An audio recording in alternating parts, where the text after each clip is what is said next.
welcome to Travel Nursing Insider. I'm Angelina and I'm a former senior travel nurse recruiter. Today's video, I will be discussing the steps that you need to take to become a traveling nurse. I was contacted over the past week by 3 staff nurses and 1 student nurse who all have the common goal of becoming traveling nurses in the near future. So I said, hey, why don't I just create a video where I go over this topic?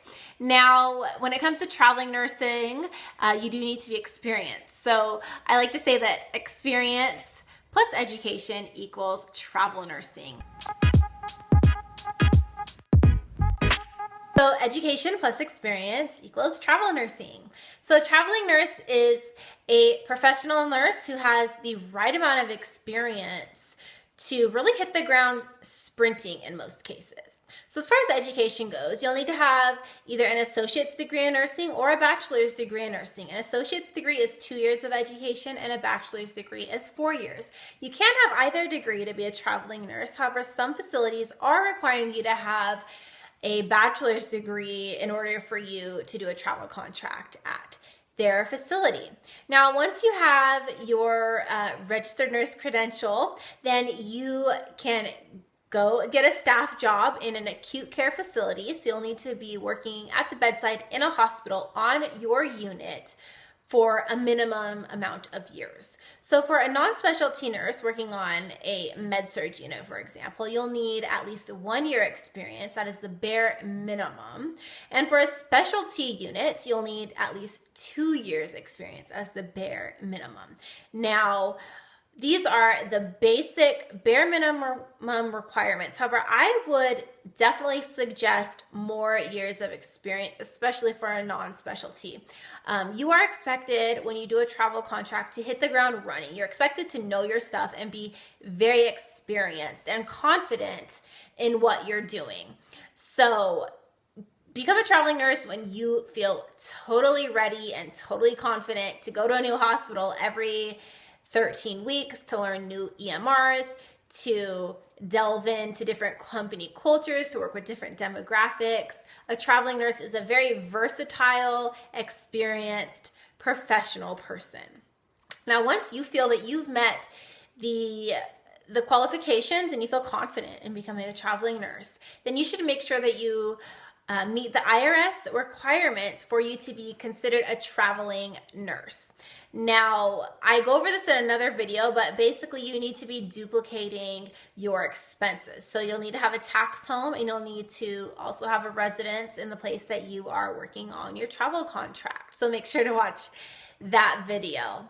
Now, if you meet those IRS guidelines and you're a true traveler, then you can start researching the licensure requirements in the states that you want to travel to.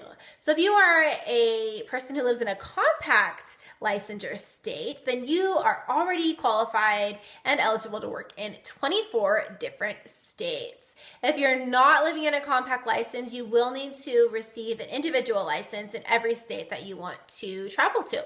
So I would suggest narrowing it down to 3 states that you want to visit this year and start looking into their licensure requirements and how long it's going to take you to receive a license. So I've seen licenses come through in as quick as less than a week and as long as 8 months. So once you feel that you've met the basic requirements to become a traveling nurse, then you'll want to start shopping around to the agencies and talking to reputable, recommended recruiters. Now, I honestly believe that a recruiter is more important to find than the agency that you're working for. So like I've said before, a good recruiter is worth their weight in gold. They are the face of the agency. They are the liaison between you and the contracts that you want to work. And a good recruiter will do whatever they can to make sure that you are happy and you are content in your contract. Now, yeah, there are some things you can't control that are set by the agency. So like the benefits or their payroll procedures and things like that. But the recruiters have a lot of freedom to create contracts that are to your liking and to also present you with contracts in locations and with hospitals where you want to work.